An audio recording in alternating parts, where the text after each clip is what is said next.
Reserve time. Radiant team pick.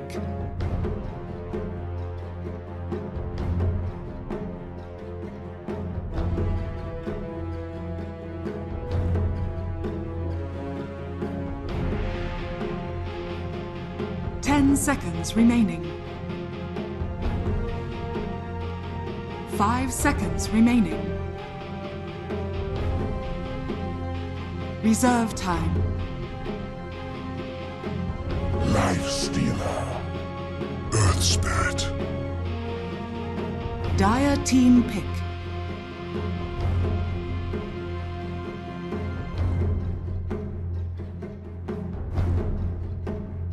Yeah, well, I'm assuming that this is it's more high profile, not only for the fact that it's American Dota, but the fact that it is one of the, I guess, earlier debut games for Team Onyx, and there's a lot of hype surrounding these guys, and I myself am on board with all the hype because, well, I remember the other team names like North American Rejects and, you know, all Cycles and Navi US, and I just love how all these American players just kind of like, whatever, let's just make a team together and try to get through the qualifiers.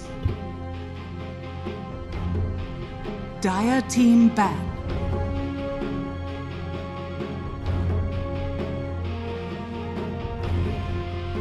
Radiant team ban.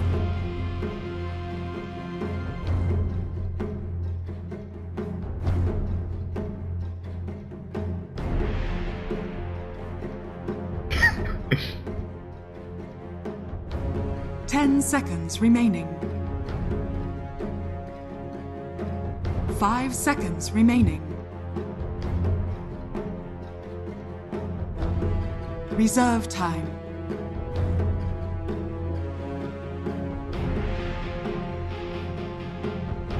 The one thing I am a little disappointed is that originally I recall reading that Abed had just flown in, I guess, to wherever they're staying, somewhere in North America, presumably. And I guess they were claiming that he was sleep deprived for his first few SL qualifier matches. And it looks like Flea is going to be standing in yet again for Abed, which is a little bit disappointing. Nothing against my boy Francis Lee, but I was hoping to see at least the threat of a Meepo ban somewhere. 5 seconds remaining. Reserve time.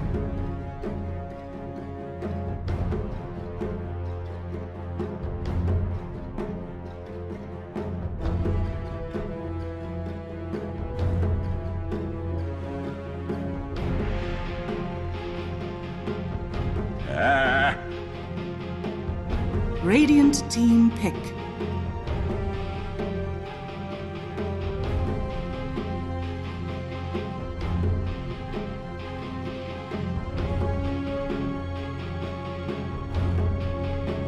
It's still a bit light because, okay, so Bad Rider does help. All things considered, I know a lot of people are very unenthusiastic about Sniper Druid being the new meme, and I can understand why, because most of the typical counterplay for something like a sniper is like, oh, okay, you can just get strong initiators and you can jump on them. And that's very difficult to deal with when there are two sources of Savage Roar on what should be a very squishy hero. Lifestealer, though, with Rage, is one of the best targets, in my opinion, to deal with that Savage Roar.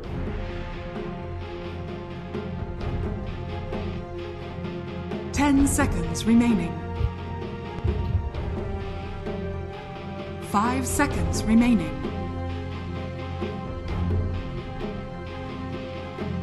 Reserve time.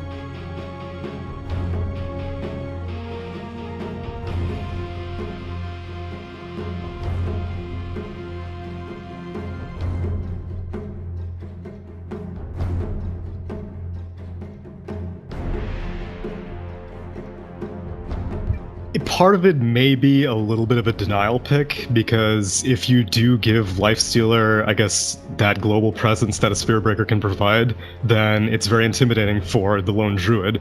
But also, I imagine that the Spirit Breaker is, you know, relatively good against Lifestealer himself, if they are playing against each other, and so it's difficult to what Onyx's plan is, because I've barely seen them play. I've never seen them play, to be honest, and so I'm curious to see what their, I guess, major playstyle will be. The stereotype for North American Dota is obviously high aggression, and Omni Knight and Spirit Breaker definitely have aggression written all over them.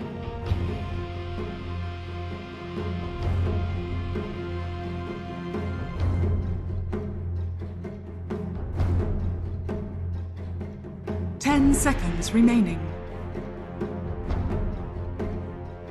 5 seconds remaining.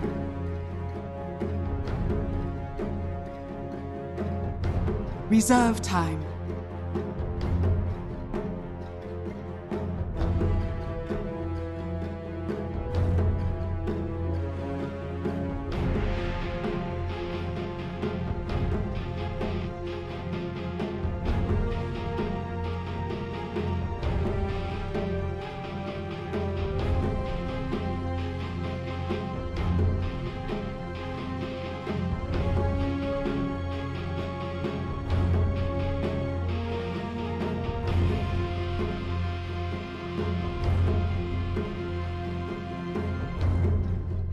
Dire team ban.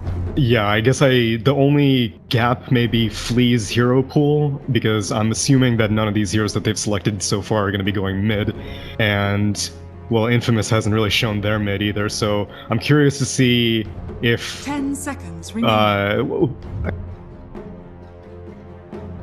5 seconds remaining. Kotaro, who is not. Reserve time.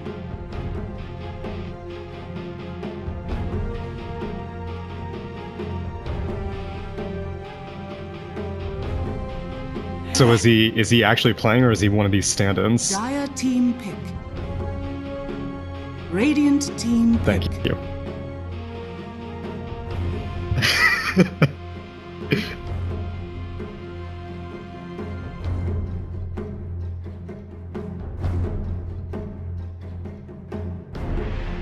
10 seconds remaining.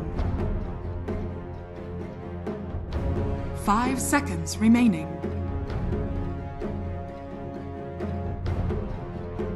Reserve time. And that's why we're the experts.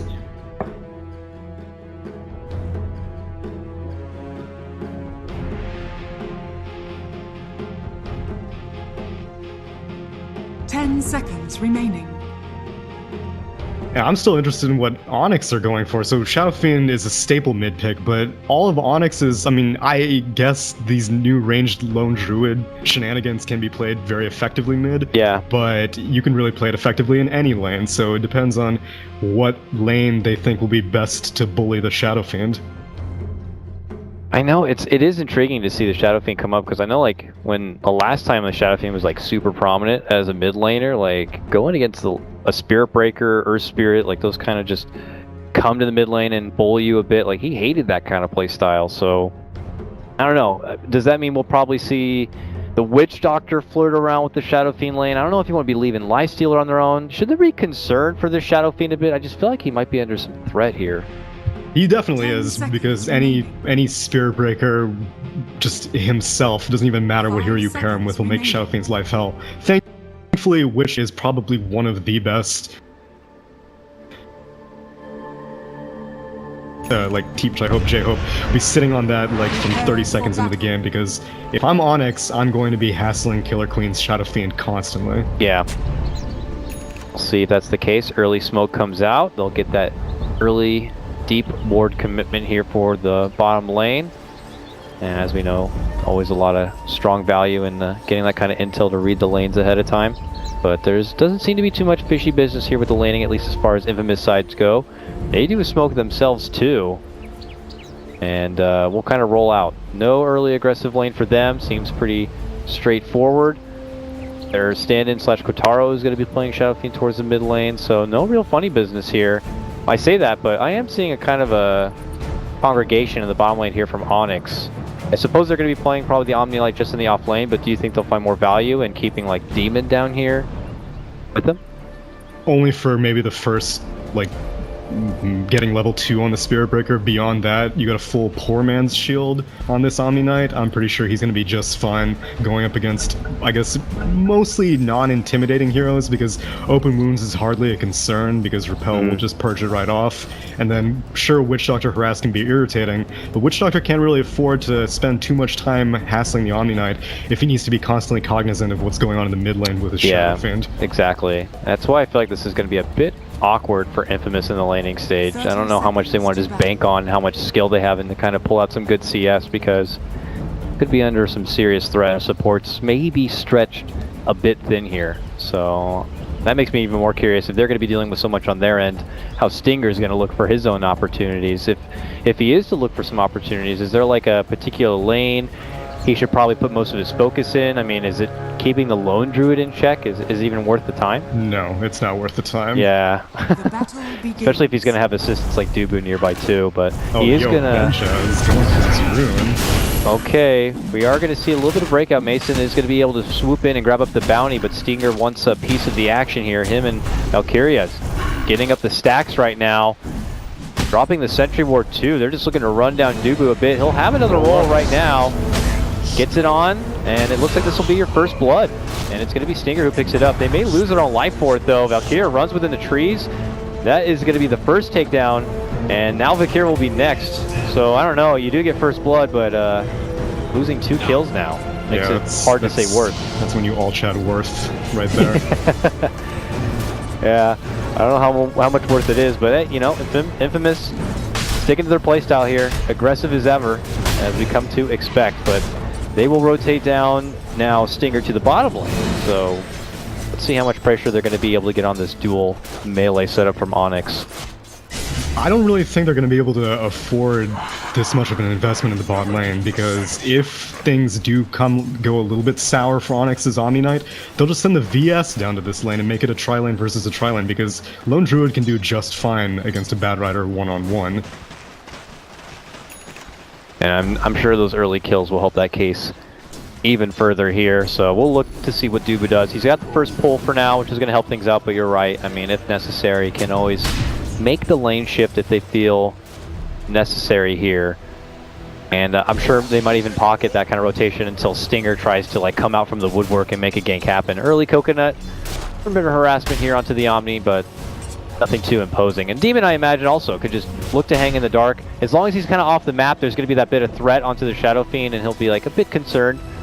So it does feel like Onyx are kind of, you know, dictating the aggression in this laning phase. I say that, but Stinger confidently just walking up towards Onyx Shrine territory here.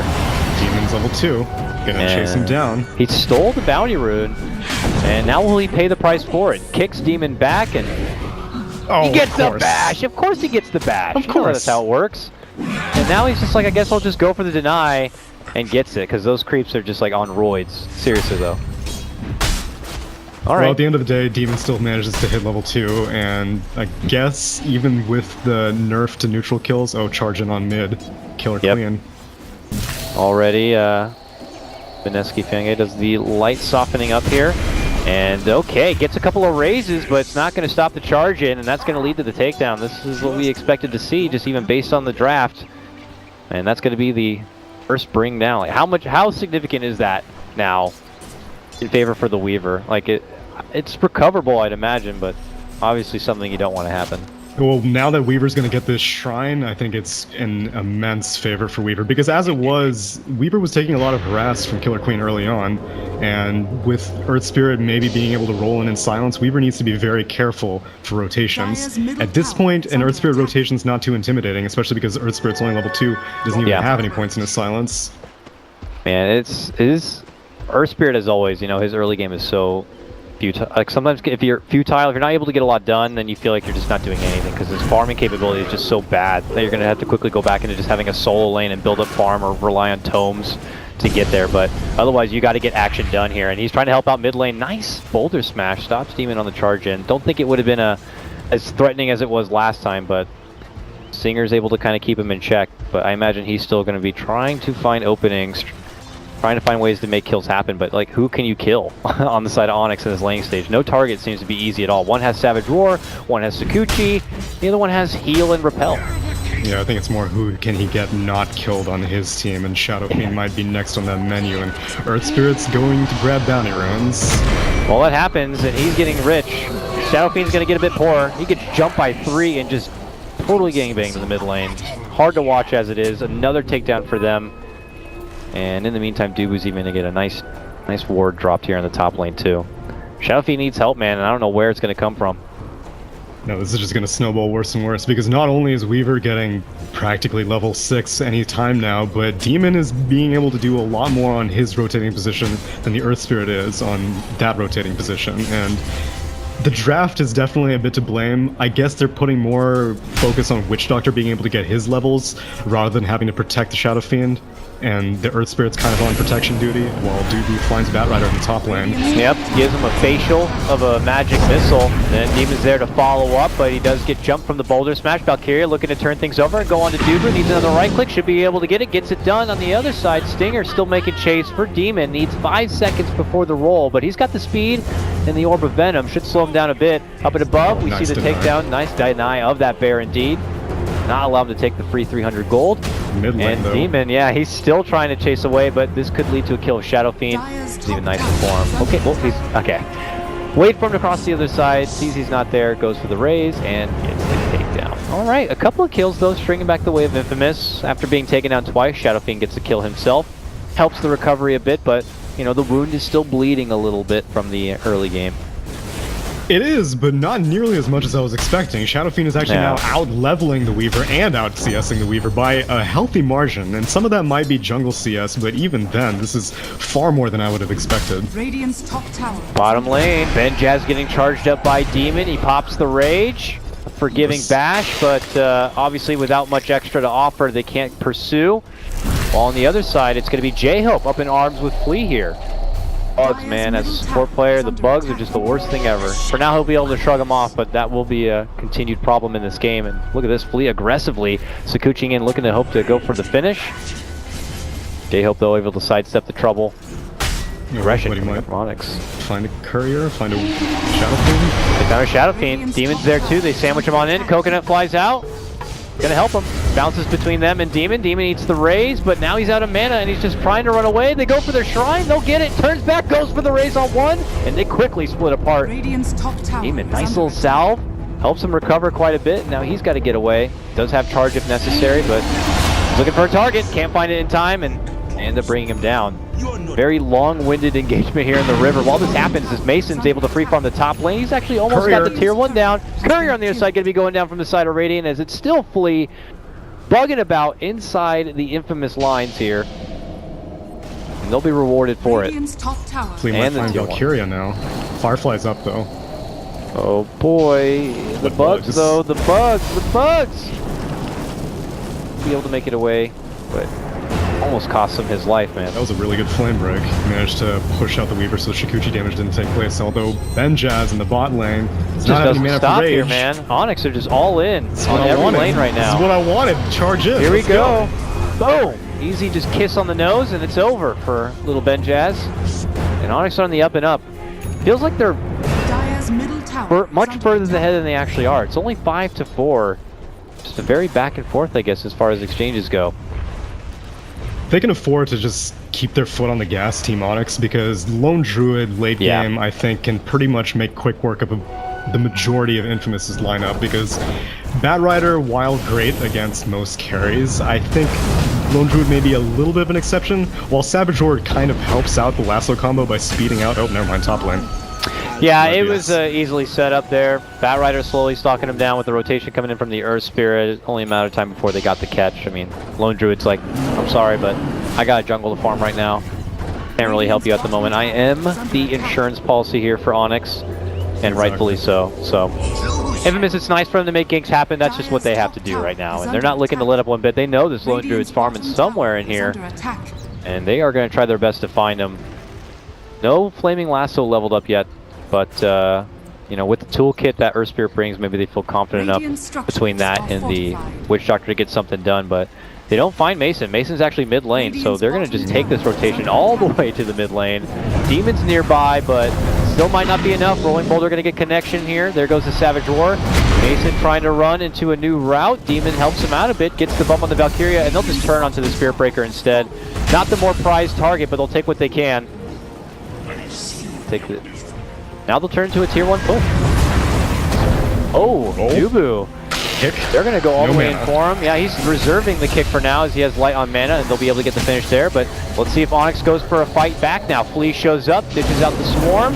A lot of damage onto the Bear, though, at risk of losing and gaining that money over to Benjaz. Demon, in the meantime, going to get the charge on in, looking to go for the Shadow Fiend. They will get the takedown. Him and Flea will be able to bring down that guy, but it looks like Mason been armed. Savage Roar keeps him off. Kyria to the high ground, but Demon looking to make chase here. Oh, nice flame break. Bumps Demon back down and below, but he is still not safe. Tries to go for the admirable TP. We'll be able to make it out in the meantime. Dubu gets the takedown as Stinger was trying to make it back inside the base. The chase was on between the Omni Knight and the Dubu Vengeful Spirit. Jesus Christ. I don't think I've seen such coast-to-coast ganks before. Yeah, ever. this is crazy. It's like the exact opposite of my last series. The NP matchup, they were definitely taking things a lot slower against Freedom. This one, if there's a kill in front of you, let's go for it. Hell, even if it's not in front of you, let's go for it anyway. Mason right now, farming pretty aggressively, but he feels safe. Roll? But for how long? I like that. Nice little grip to pull back into the roll, but obviously he's too far to be able to get an easy connection with the Boulder Smash, so Mason will be able to make it away. And, you know, he's got to be feeling pretty good. He's avoided a lot of trouble. Dodging the gank they were hunting for him through the jungle, and then the mid lane was saved by Demon. Now avoiding trouble in the bottom lane. He's just going to find a new place and a new home to farm up. Into a sentry. But yeah, Flea running into a bit of trouble. They'll catch him with the silence, the death ward. He'll just time-lapse it off and walk on away here. Awkward little engagement for Infamous is not going to lead to any sort of prize, but we go back to mid lane. Nearby, Killer Queen, the stand-in, farming up on the Ancient camp as Onyx are considering maybe going for a finish on the tier 1. They fend off. Everyone's just reacting to each other, I feel like. They're just taking their business to wherever they feel the other team is kind of looking to make their push happen. It's only like Mason and now Benjaz. They're like, we got to dedicate and farm elsewhere.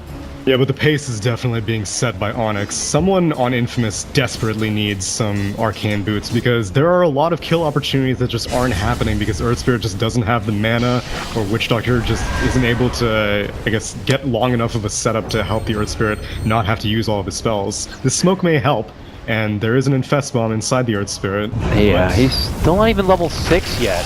Wow, that was an awkward roll in, but they'll get close enough for the bomb, but a quick repel will help them shrug it off. They'll put onto the next target, which is going to be Dubu, and then follow with the lasso. There's going to be the swap save. They go for the grip, the silence, the lockdown. Can Minus get it off the time lapse? No! Not going to be able to get it off in time. Stinger, though, going to get hit up on the other side from Demon, and he'll end up going down. Not before the Magnetize does come off. Love Yourself going to be able to make it back in a wave, but Demon is the one putting in the work right now. Double kill, and then a hammer comes in, and they'll get the finish on the Vicalier, making a triple kill for Demon as they clear out the rest. A full 5-man wipe on the side of Infamous suddenly, as Onyx get the better of the trade. Radiant's middle tower has fallen.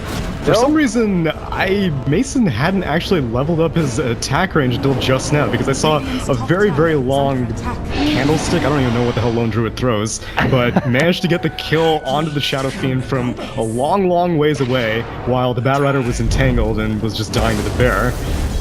Oh, Dubu. Casually walking through, he got a deep ward down, and actually will not be punished for it. Remember again, Flame Break not canceling TPs after all. Allow the Vengeful to make it away, but they probably have an idea that there's a deep ward there. Nonetheless, Onyx, the team that we were just saying, is one able to kind of dictate the pace. Is also winning the fights here. Nearby Killer Queen.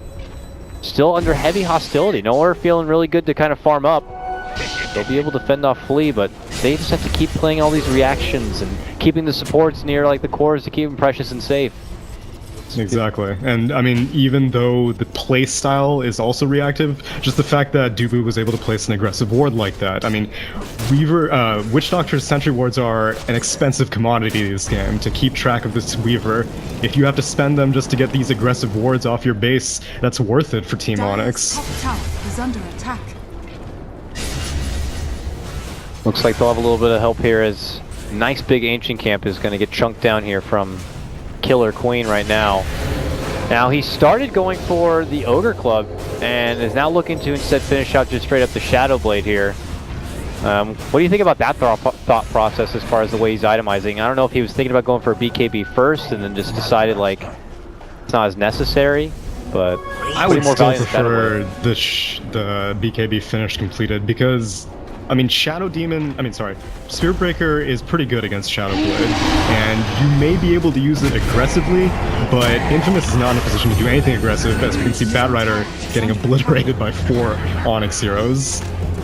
Yeah, it's unfortunately for them, maybe just not having the appropriate vision. They have a little vision down that mid lane, but just didn't see that coming. Batrider is going to be going down. They don't have to worry about any sort of lasso threat. I mean, the Batrider, unfortunately, he's not even close to a Blink Dagger right now, so he's not even at the value you'd like to see him at.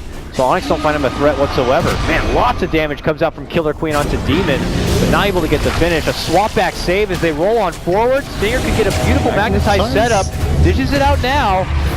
Better late than never. A lot of damage onto Mason, but there goes the Guardian Angel and the heal. They're doing everything they can to get the save onto him, and he'll be able to TP away to safety. Not so lucky here for the Omni Knight. They will get the lasso pullback.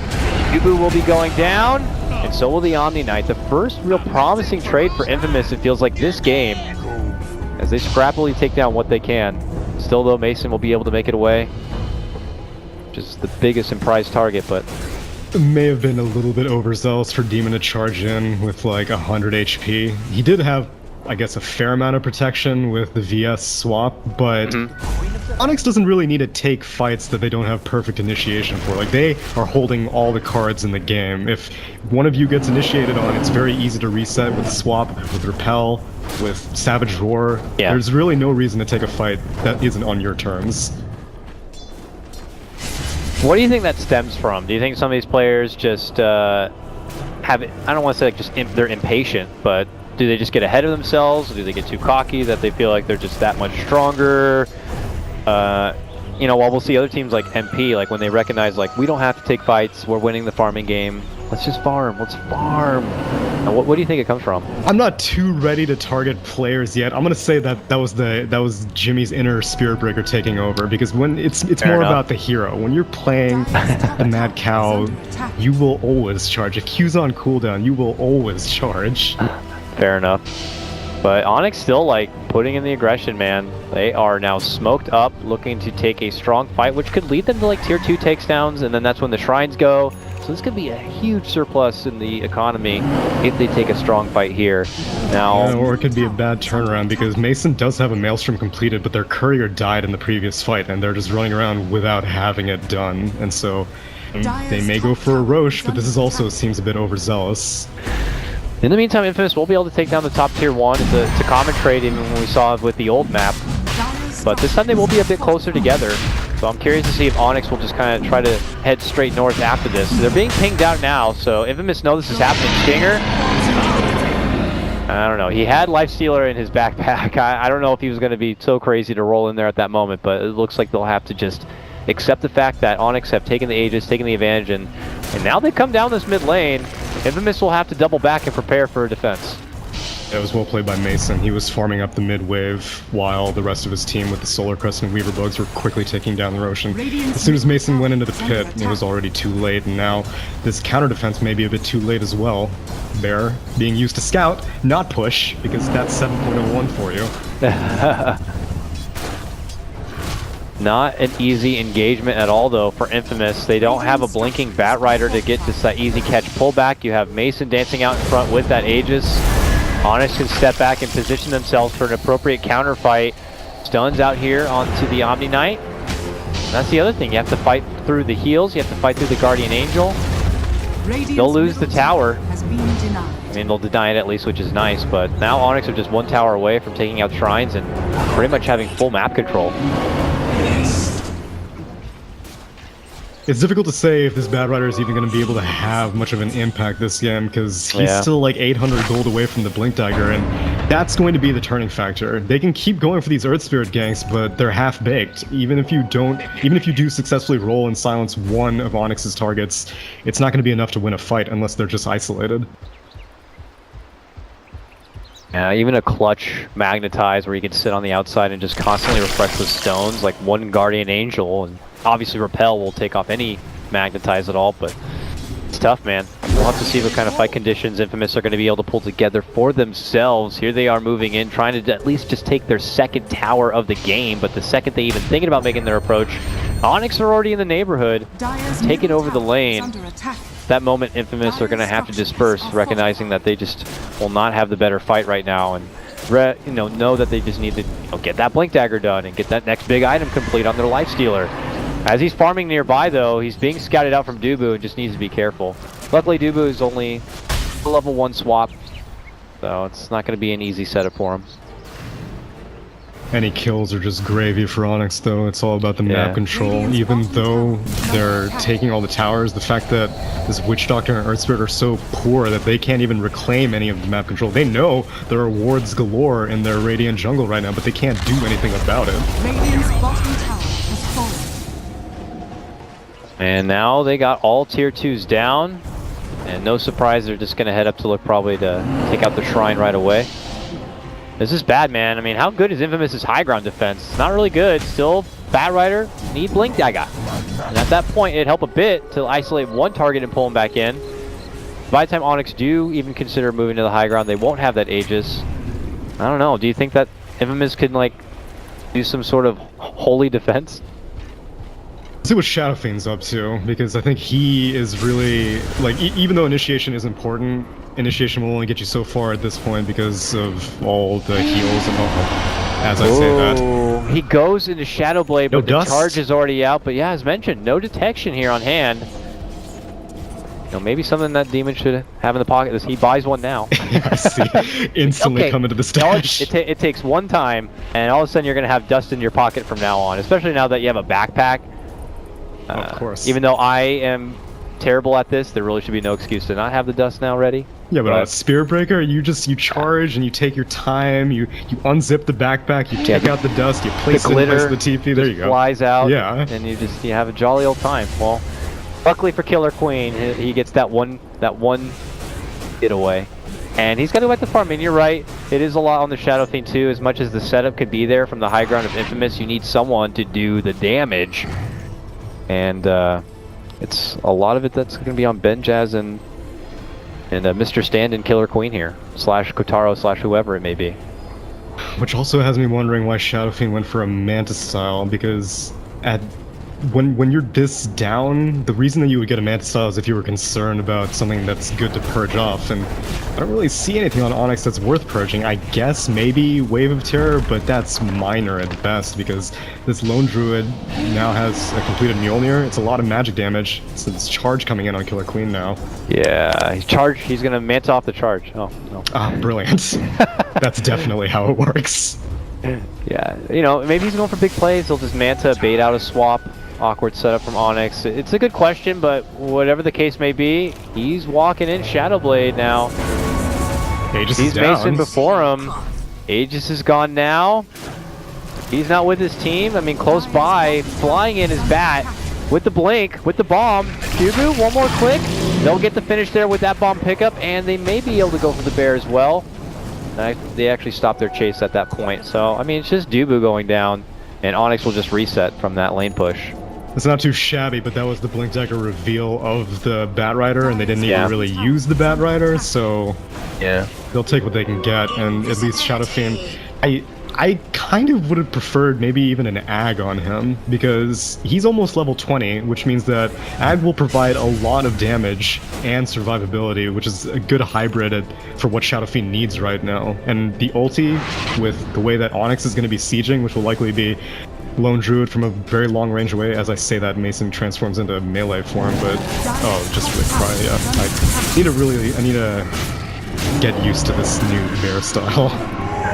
There's definitely a lot to learn here. I'm not even a big Lone Druid player myself, but I've definitely already recognized how ridiculous the hero has truly become. Lots of new stuff being unfolded every day here from the Lone Druid side of things, and as already mentioned, Mason was already very excited apparently about playing lots of Lone Druid in his games even before these new changes, so I suspect that any future matches moving forward when you're playing against Onyx, Lone Druid is definitely going to be something in the forefront, whether it be banned or first picked.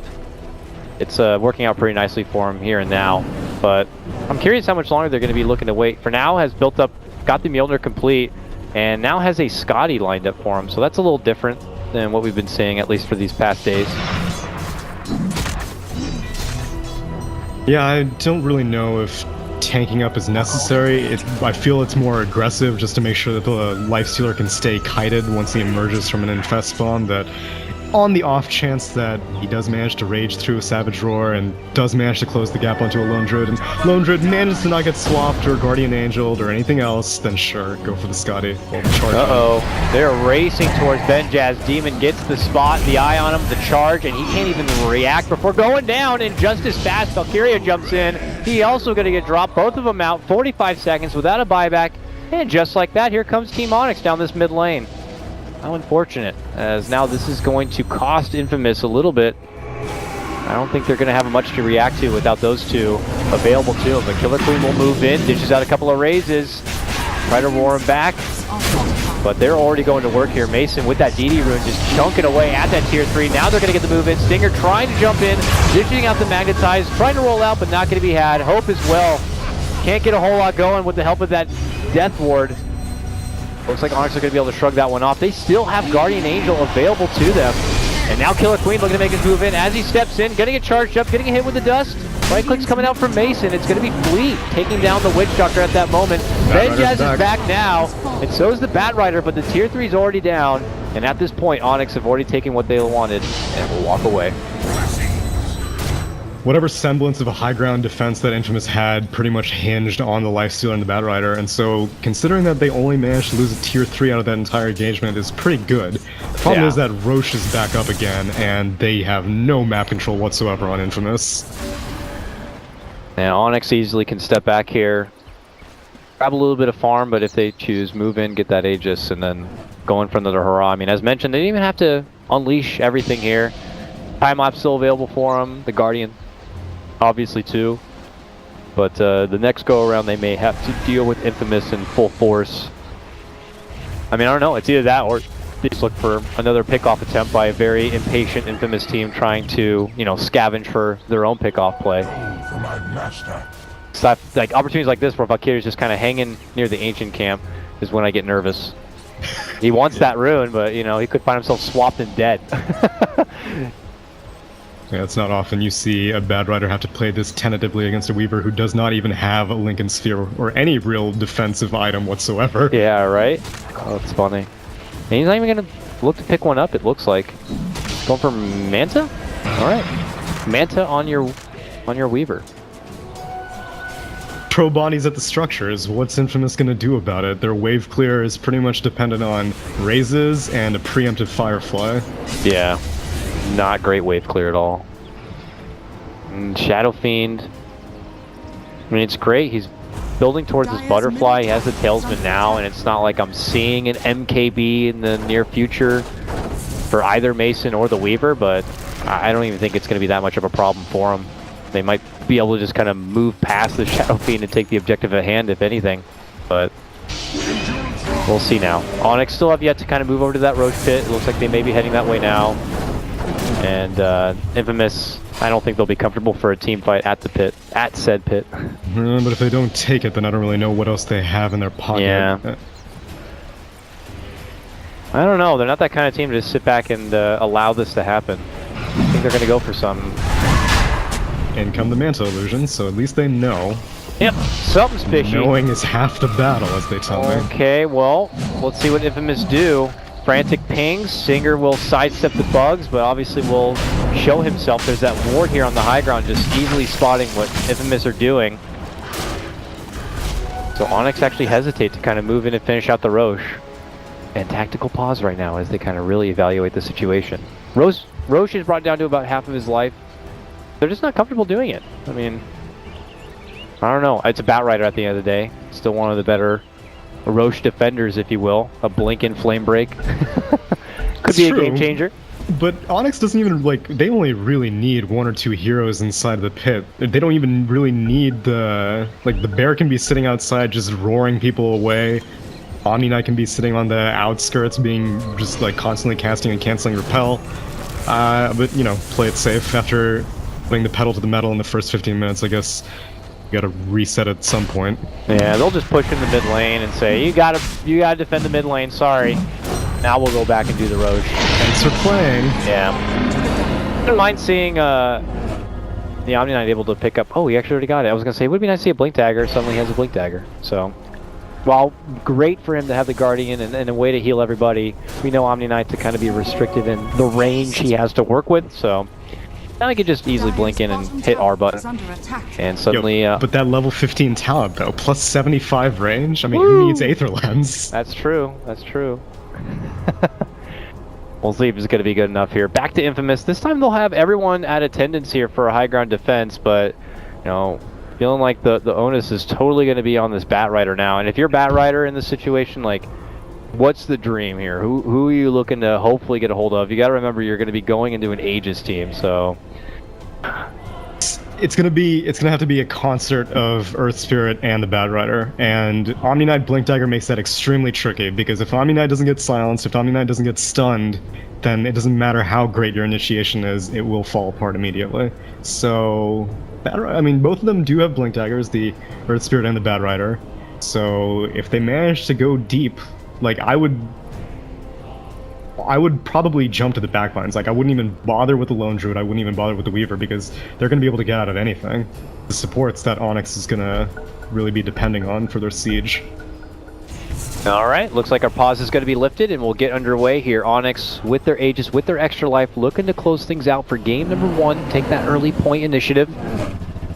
As they have, seriously, all the potential they could ask for to get it done. It's on Infamous now to try and hold things out. I also received word that Killer Queen is Kotaro Hayama. So okay. That mystery has now been resolved. So we'll see. Kotaro and company here. Still rounding it out, but it looks like Onyx are just going to get back to the top lane here. It's been pushed in actually pretty nicely from Infamous, so they'll reset a bit and just know that they can play the map as in this manner. I mean, what are Infamous going to do? They're stuck inside. They can't farm. Farm what's in front of them. Yeah, but Onyx needs to be a little bit skeptical about split pushing heavily. That's the one aspect in which their team isn't the strongest, because typically you see a Lone Druid and you're like, whatever, he can do whatever the hell he wants, the rest of us 4 will do something else. The way that ranged Lone Druid works, it's not quite as viable, and Aegis does help out a little bit, but you still can't split push with the pure Alfredo style. I like that he at least has this going. He can like Mjolnir the bear and send them there at least. It'll help a little bit. Let's see. And it's not Radiance, but he gets the job done. So he's able to cut the way bottom, and it helps. But again, Onyx just continue to dance around in this mid lane, while Infamous are just kind of packed up and waiting indoors. I'll be honest. This is more patient than I was expecting from a team with Jimmy on it. I gotta say. Yeah. What does he have? Well, he's got Glimmer and Solar Crest, so. I don't know if he's going to be the one to make the call and to lead things out. I mean, that's what Spirit Breakers do. They cause chaos. He'll go charging in, and Infamous are going to be the team forced to react. First Savage Roar out. This bear, the first bear could be going down. It looks like it's going to get dropped. The next takedown could be set here. It's going to be Flea taken out of the game. He can't even get off his time lapse, and now it's going to be Infamous on the run. Going for pickoffs. They'll get Dubu too. Mason looking to turn and fight, puts his focus on the Valkyria, and now it's a split between him and Stinger. Jump out from Benjaz. Death Ward going to be out. The Guardian Angel going to be triggered here from the Omni Knight. He's shrugging it off though. With the repel, Mason can still fight, and there's not enough firepower coming up from Infamous on this one. But Benjaz says he's got enough. He is going to finally be able to break through and take that Aegis down. Look what's waiting. A Requiem right at the end of it. Beautifully done there from Kotaro. And they will quickly get the better end of this fight and look to go for the 5-man wipe. Demon's going to be the 4th one to be dropped. And now, here's the Omni Knight trying to desperately blink back it away, but it's looking like Infamous certainly did hold. And they're not done yet. Right clicks to come out. He turns back, goes for the heal, trying to at least get the Bat Rider takedown, but it's not going to be had. Tsunami, a full 5-man wipe on the side of Onyx. Infamous hold their mid lane. Alright. Part of me is wondering if Omni Knight thought that Weaver had the Aegis. Because there was really no reason to sacrifice the Weaver in that situation. Like, even if he so he got his manta off. So at least he had some time on crowd controlled. Maybe he got silenced immediately after. sure, whatever. If you buy a Blink Dagger on Omni Knight, the whole point of that is that it doesn't matter how deep your carry goes and how much the siege has fallen apart. You can pull the ripcord for your Guardian Angel, it doesn't matter where, and you'll be able to get your target out. There isn't that much magic damage to be concerned about that you use the Guardian Angel and you're like, oh, this might be a waste. Shadow Fiend might ult. You have all the time in the world to react to that, so sacrificing the Weaver was the first misstep, and then after that, like, I'm not surprised by what happened in the rest of the fight. Infamous was playing as aggressively as they could because Onyx was just scattering, so a little bit of a misplay is the best way I can put it. Now, how bad are the repercussions from this here? I mean, we were looking at the net worth, and it certainly boosted up Kotaro dramatically. Now, Onyx, are they in still a game-winning kind of position here?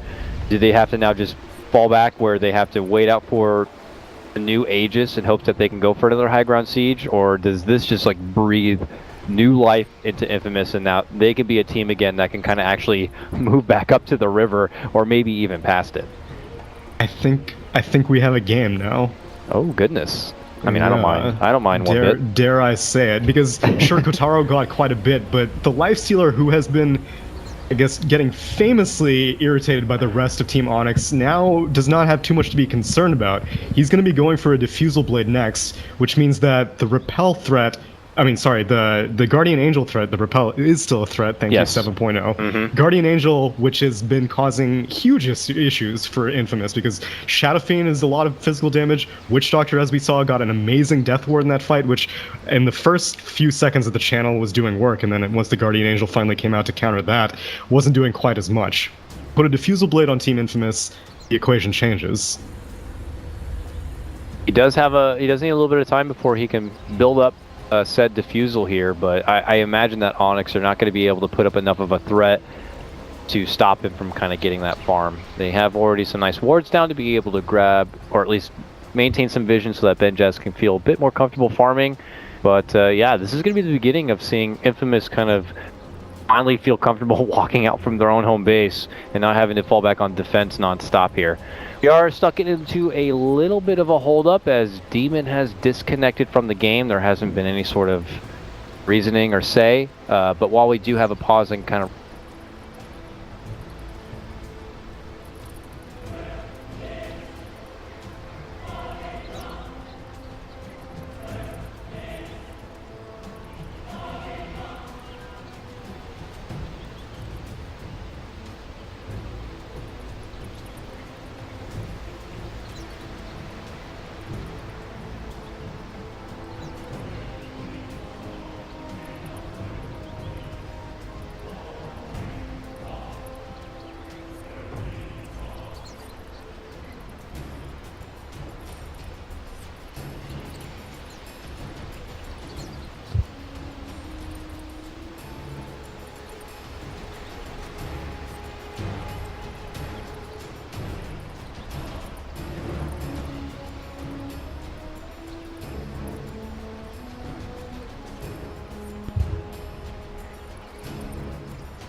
there's a wild card factor to be involved, and I wish I could be more authoritative on the South American teams, but well, I can say probably with confidence that I'm not too strong on Dialcom, because man, really I would love to be a fly on the wall when they were like, hey, we're qualifying for something, but let's not do that anymore because we all hate each other, or whatever the reason was.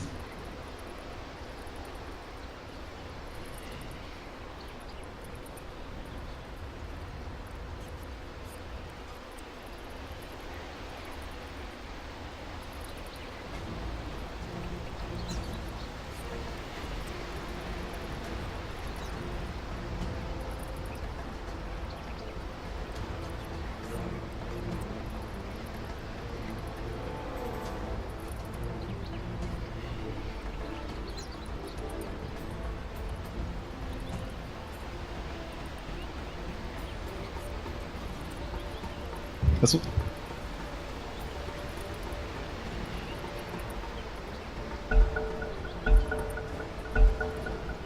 You know, like, then you end up just kind of being like, you know, DC stomping through everybody, MP doing a lot of work, and then all the other teams are like pulling out 1-1s every series and not really able to even make it into the playoffs where it matters. It's all about that. It's all about the experience, right? It's all about. Yeah. I mean, you gotta foster the scene somehow. You gotta start somewhere. But these teams, as far as their experience goes, is that they're a team for like 3 qualifiers, and when they don't qualify, it's a new team for the next qualifier. So you have to like start over again and over again and over again.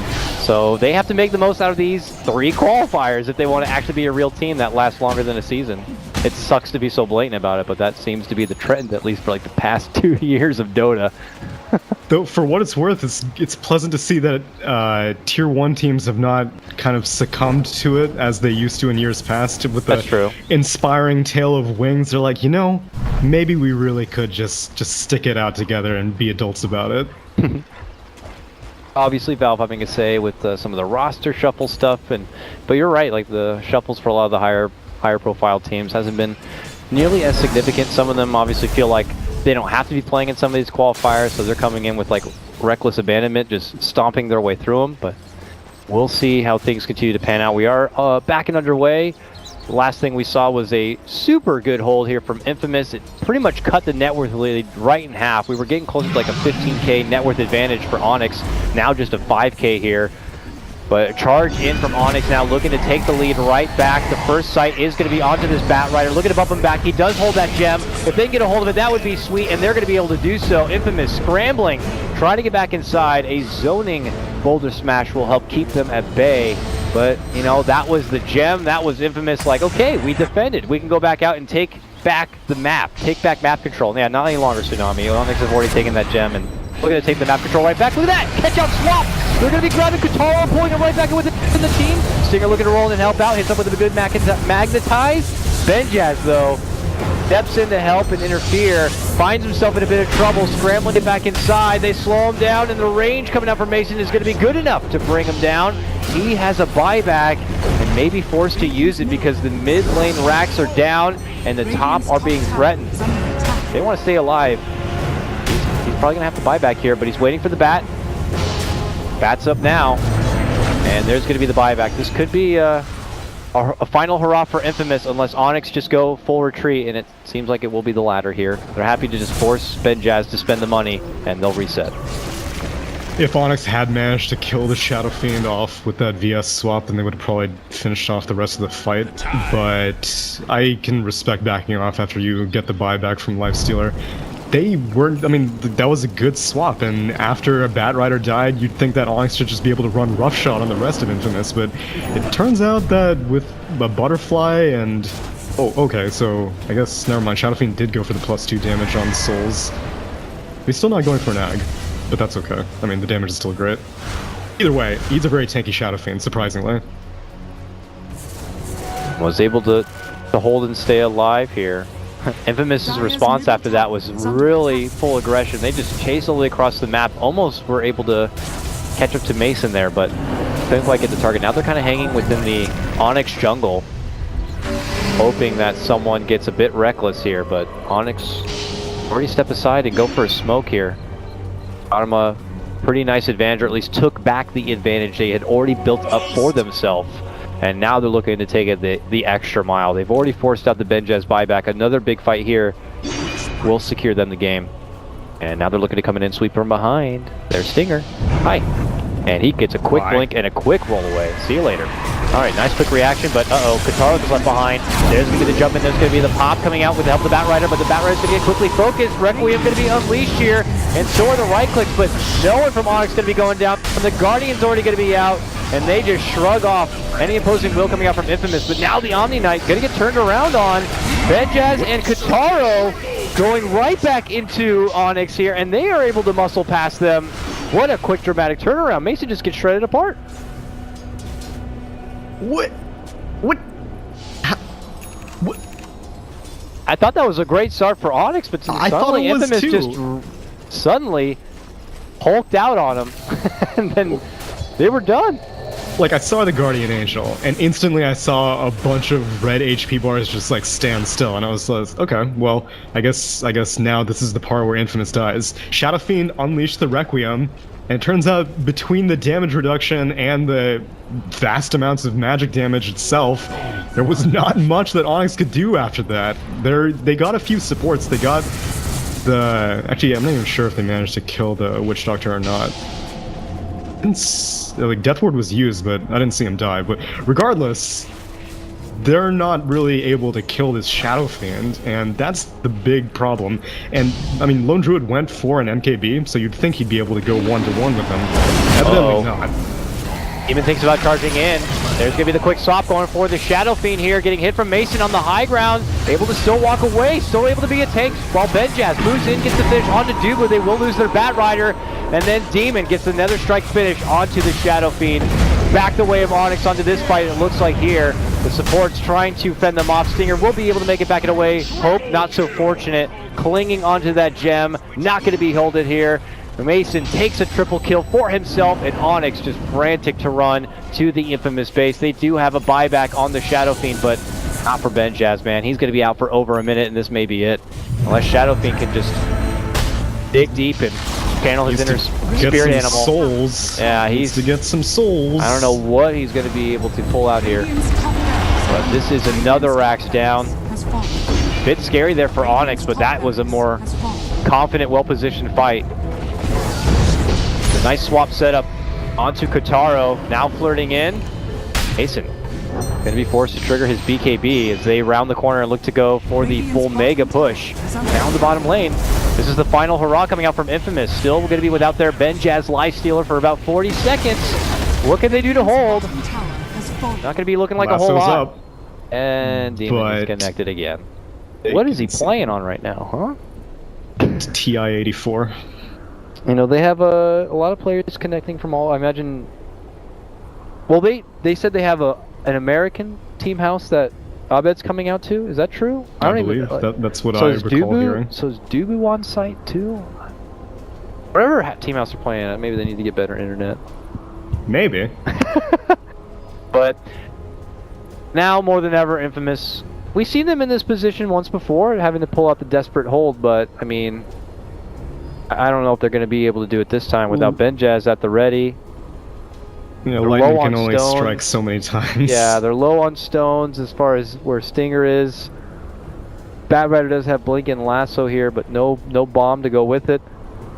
And they fully decked out Shadow Fiend. The bear is dead, and it is on cooldown also. So that's good. And if this was a Radiance kind of bear situation, that would be amazing. But look how goddamn strong Mason is. He's got his MKB, Scotty, and everything, man. Yeah, he's large. This is a very large Lone Druid. So how do we diagnose this? Is this a testament to the strength of Lone Druid, saying that you can get team wiped 2 times and it's all good? Because if you just win one other fight, then you're back in the game. Is that what this means? Now, I don't know, because even after that big fight from Infamous, it felt like they were a pretty good I mean, I saw them looking to take a fight, and I was like with them on it. I'm like, yeah, you just won that last fight. This is going to be a good one. But, yeah, I don't know. Just great positioning by Onyx, and them not being heard one bit, like still confident that they would take the better team fight.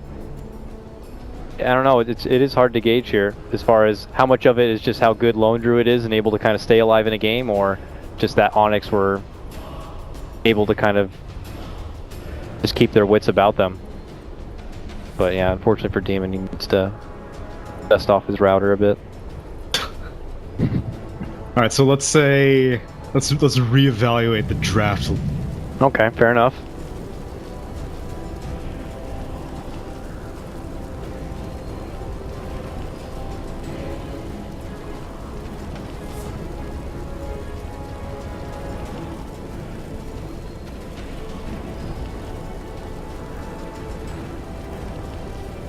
Obviously, Spirit Breaker inherently brings that to whatever game he comes to. But there are some heroes that can deal with it well. And I don't really think Infamous had the heroes to do with it. I don't really know what the plan with this Shadow Fiend 5th pick is what I'm getting at.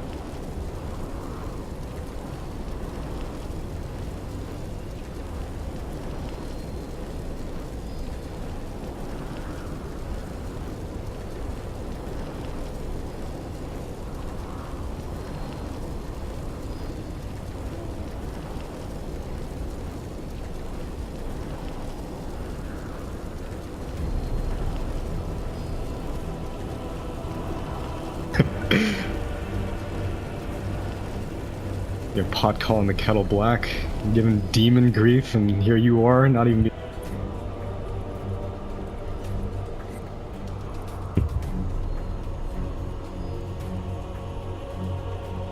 Yeah, well, okay, so I'm a hat slut by far, and so I played the first round, and I was like, oh my god, I got like 37,000 points. This is amazing. And the fun factor was kind of irrelevant to me. And then once I played the second game, I was like, oh boy, more hats. And I was like, wait a second, I only got like 1,000 points. Something is clearly bugged here. Yeah, and so after I played a few heroes, but really I can only play PvE so much. And I know you're a Diablo 3 fan, so I'm sure it's kind of up your alley.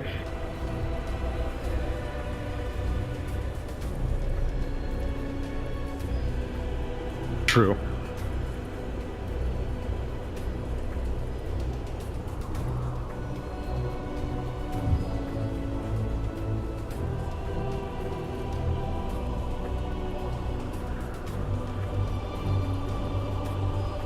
There's not.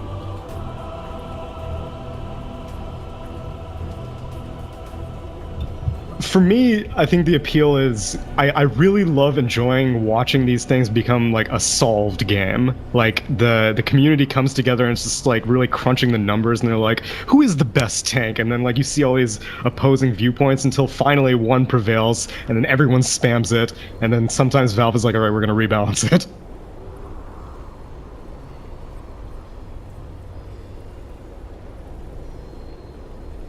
That's true.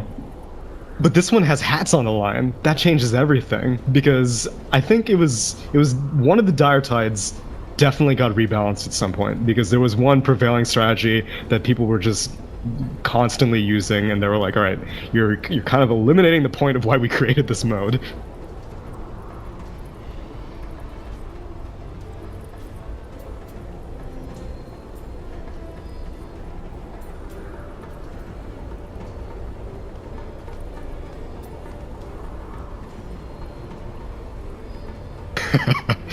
Yeah.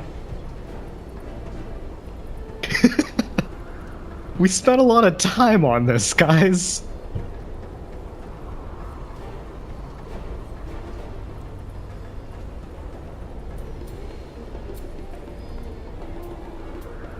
For what it's worth, this one has actually lasted longer than previous custom games. I think Wraith Knight was solved like within the first 24 to 36 hours, and this one, people are still having trouble on the Invoker.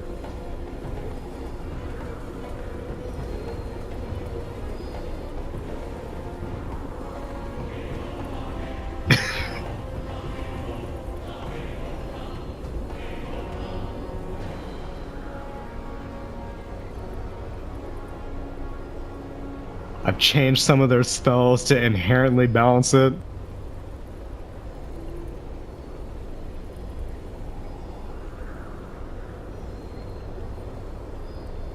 No.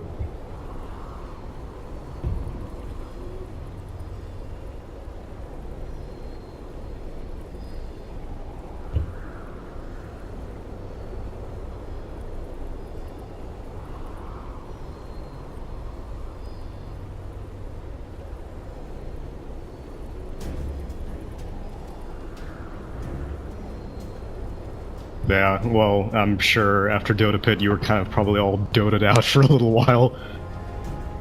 Or rather, all waited out for a little while.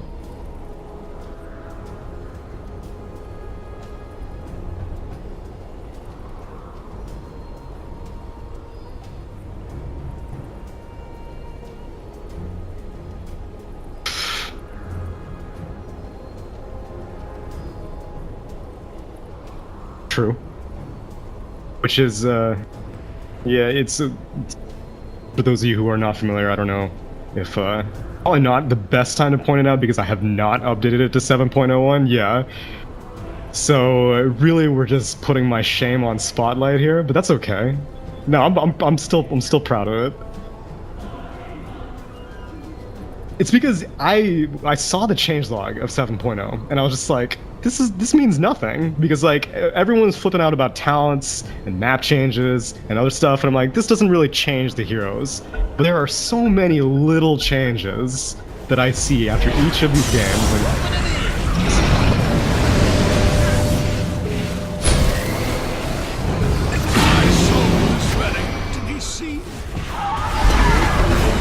Radiant's bottom barracks has fallen.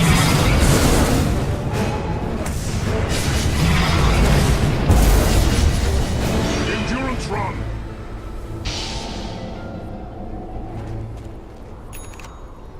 The coin of the realm.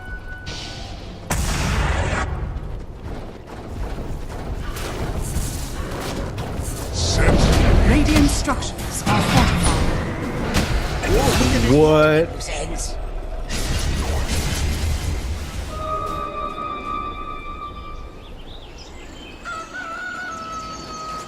It's true, and did bait out a glyph as well.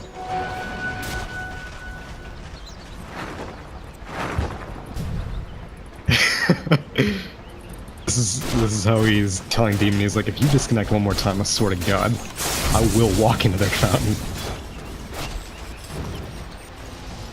God help me.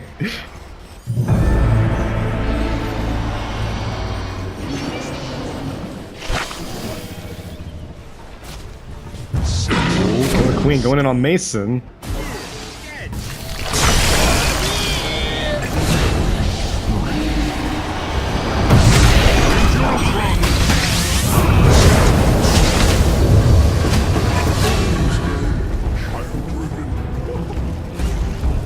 Could they? Francis Lee scurrying towards. He's gonna get these megas, do or die. He bought back for this. Radiant's Backdoor bottom protection. barracks are under attack. No Desolator. Roshan has fallen to the Radiant.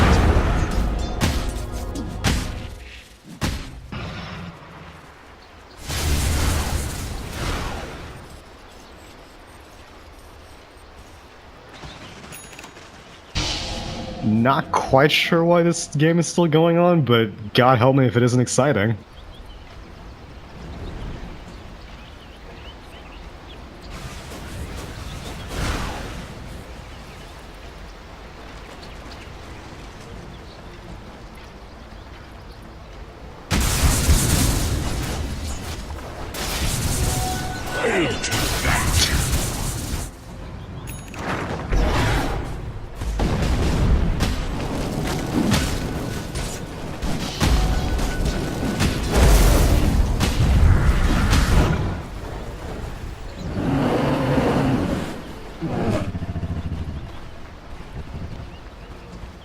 Well, this version. What is there to split push at this point, really, though?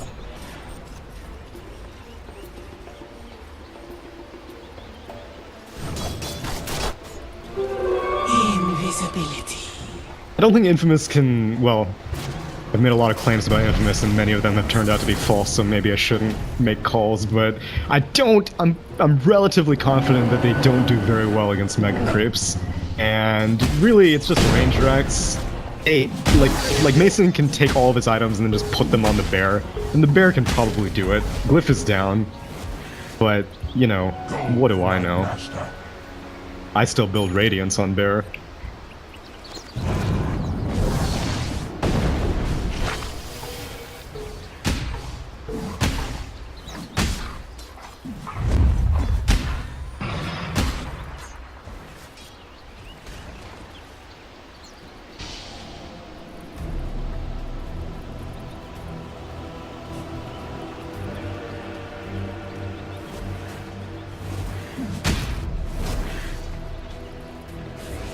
Dire's middle tower is under attack. That's disappointing to me because I always play Radiance Bear, and whenever this ranged version emerged to be so strong, I was hoping to see like everyone go gravitate to that and then be like a nerf towards ranged Druid and like a side buff to the main, but well, Druid's gonna defend.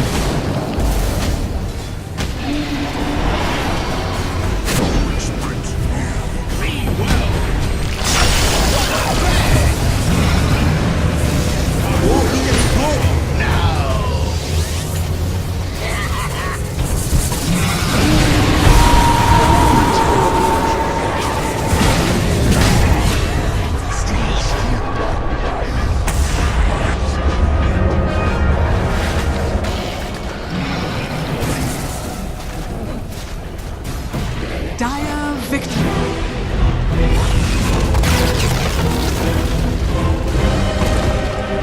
Oh, and a rapier bought at some point, which is apparently on Demon now. Oh, I guess. Oh, okay. The Lifestealer did buy it.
Reserve time. Radiant team pick.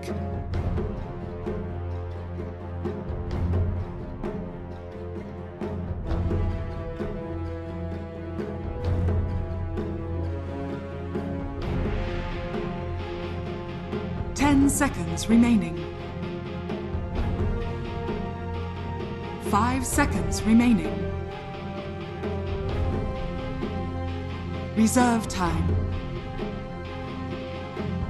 Life Stealer. Earth Spirit. Dire team pick.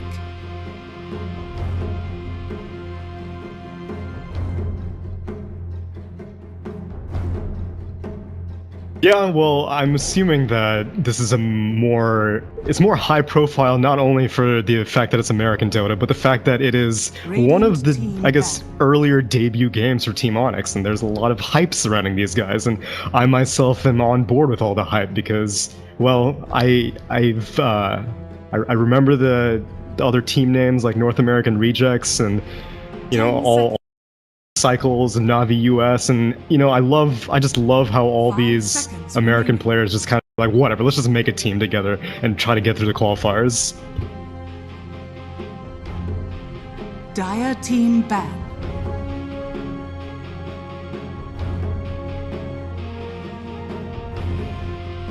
Radiant team ban.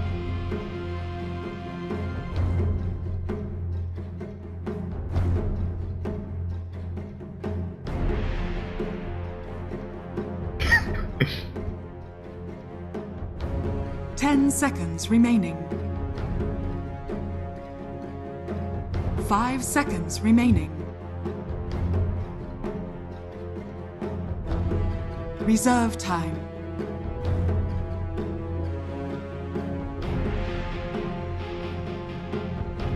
The one thing I am a little disappointed is that originally I recall reading that Abed had just flown in, I guess, to wherever they're staying, somewhere in North America, Dire presumably. team back. And I guess they were claiming that he was sleep deprived for his first few SL qualifier matches. And it looks like Flea is going to be standing in yet again for Abed, which is a little bit disappointing. Nothing against my boy Francis Lee, but I was hoping to see 10 at least the seconds threat of a Meepo ban somewhere. 5, To the action here, him and Valkyria's getting up the stacks right now. Dropping the Sentry Ward too. They're just looking to run down Dubu a bit. He'll have another roll right now. Gets it on, and it looks like this will be your first blood. And it's going to be Stinger who picks it up. They may lose it on life for it though. Valkyria runs within the trees. That is going to be the first takedown. And now Valkyria will be next. So I don't know, you do get first blood, but losing 2 kills now. Makes it hard to say worth. That's when you all chat worth right there. Yeah, I don't know how much worth it is, but you know, Infamous sticking to their playstyle here, aggressive as ever, as we come to expect. But they will rotate down now Stinger to the bottom lane. So let's see how much pressure they're going to be able to get on this dual melee setup from Onyx. I don't really think they're going to be able to afford this much of an investment in the bot lane, because if things do go a little bit sour for Onyx's Omni Knight, they'll just send the VS down to this lane and make it a tri-lane versus a tri-lane, because Lone Druid can do just fine against a Bad Rider one-on-one. And I'm sure those early kills will help that case even further here. So we'll look to see what Dubu does. He's got the first pull for now, which is going to help things out, but you're right. I mean, if necessary, can always make the lane shift if they feel necessary here. And I'm sure they might even pocket that kind of rotation until Stinger tries to like come out from the woodwork and make a gank happen. Early Coconut, a bit of harassment here onto the Omni, but nothing too imposing. And Demon, I imagine, also could just look to hang in the dark. As long as he's kind of off the map, there's going to be that bit of threat onto the Shadow Fiend, and he'll be like a bit concerned. So it does feel like Onyx are kind of, you know, dictating the aggression in this laning phase. I say that, but Stinger confidently just walking up towards Onyx Shrine territory here. Demon's level 2. Gonna chase him down. He stole the bounty rune, and now will he pay the price for it? Kicks Demon back, and he gets the bash. Of course he gets the bash. Of course. That's how it works. And now he's just like, I guess I'll just go for the deny, and gets it, because those creeps are just like on roids. Seriously though. Alright. Well, at the end of the day, Demon still manages to hit level 2, and I guess even with the nerf to neutral kills, charging on mid, killer clean. Already, Vineski Fenge does the light softening up here. And okay, gets a couple of raises, but it's not going to stop the charge in, and that's going to lead to the takedown. This is what we expected to see, just even based on the draft. And that's going to be the first bring down. Like, how significant is that now in favor for the Weaver? Like it's recoverable, I'd imagine, but obviously something you don't want to happen. Well, now that Weaver's going to get this... seconds remaining. Reserve time.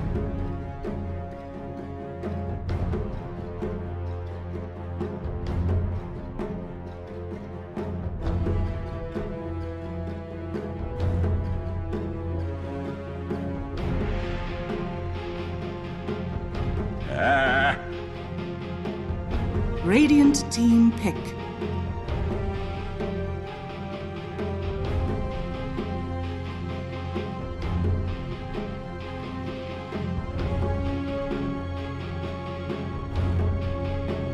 It's still a bit light because, okay, so Bad Rider does help. All things considered, I know a lot of people are very unenthusiastic about Sniper Druid being the new meme, and I can understand why, because most of the typical counterplay for someone like a sniper is like, oh, okay, you can just get strong initiators and you can jump on them.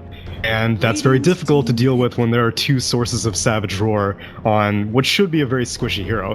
Lifestealer, though, with Rage, is one of the best targets, in my opinion, to deal with that Savage Roar.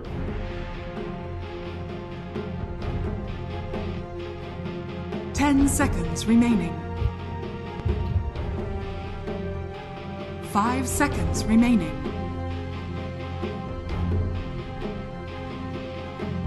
Reserve time.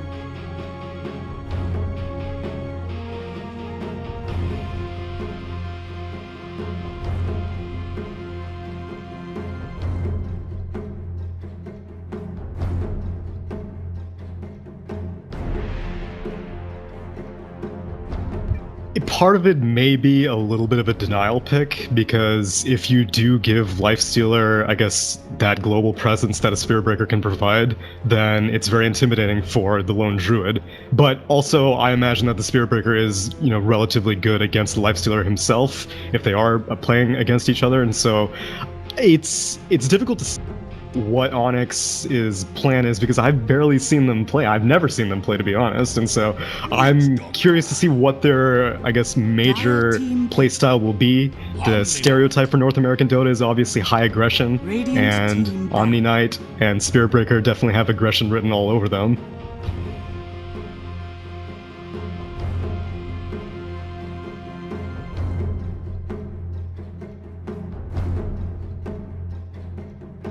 Seconds remaining.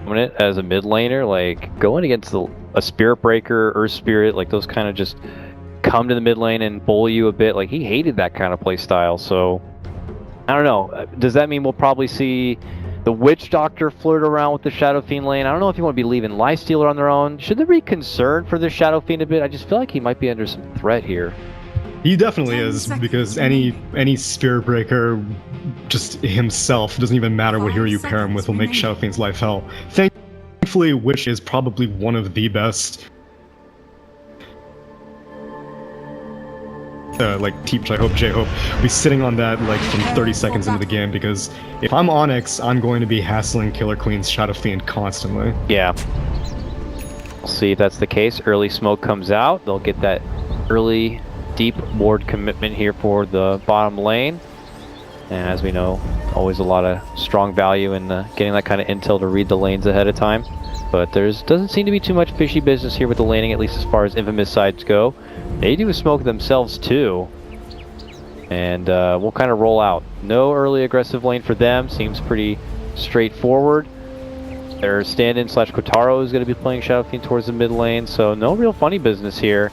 I say that, but I am seeing a kind of a congregation in the bottom lane here from Onyx. I suppose they're going to be playing probably the Omni Light just in the off lane, but do you think they'll find more value in keeping Demon down here with them? Only for maybe the first, getting level 2 on the Spirit Breaker. Beyond that, you got a full poor man's shield on this Omni Knight. I'm pretty sure he's going to be just fine going up against, I guess, mostly non-intimidating heroes, because Open Wounds is hardly a concern, because Repel will just purge it right off. And then, sure, Witch Doctor Harass can be irritating, but Witch Doctor can't really afford to spend too much time hassling the Omni Knight if he needs to be constantly cognizant of what's going on in the mid lane with his Shadow Fiend. Exactly. That's why I feel like this is going to be a bit awkward for Infamous in the laning stage. I don't know how much they want to just bank on how much skill they have and to kind of pull out some good CS, because could be under some serious threat. Supports maybe stretched a bit thin here. So that makes me even more curious if they're going to be dealing with so much on their end, how Stinger is going to look for his own opportunities. If he is to look for some opportunities, is there a particular lane he should probably put most of his focus in? I mean, is it keeping the lone druid in check? Is it even worth the time? No, it's not worth the time. Yeah. Especially if he's going to have assistants like Dubu nearby too, but he is going to... Okay, we are going to see a little bit of breakout. Mason is going to be able to swoop in and grab up the bounty, but Stinger wants a piece. 5 seconds remaining.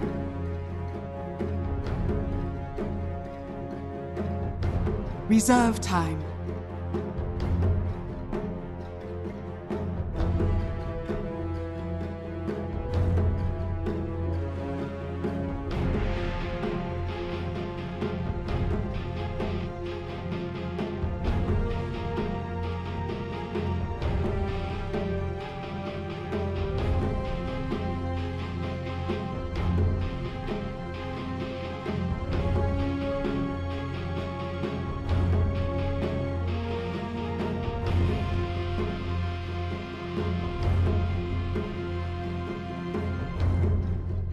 Dire team ban.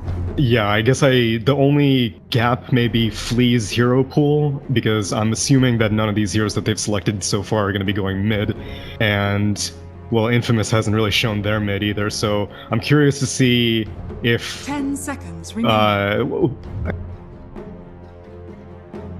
5 seconds remaining.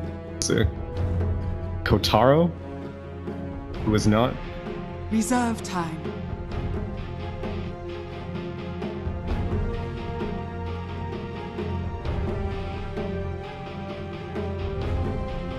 So is he actually playing, or is he one of these stand-ins? Dire team pick. Radiant team pick. Thank you.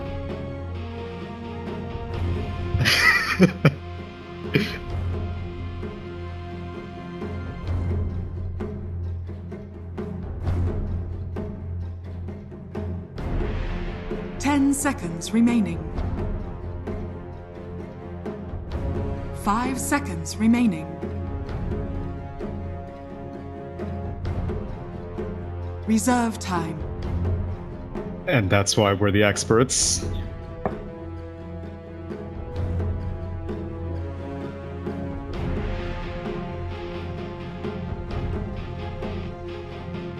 Ten seconds remaining. Yeah, I'm still interested in what Onyx are going for. So Shadow Fiend is a staple mid pick, but all of Onyx's, I mean, I guess these new ranged lone druid shenanigans can be played very effectively mid. Yeah. But you can really play it effectively in any lane, so it depends on what lane they think will be best to bully the Shadow Fiend.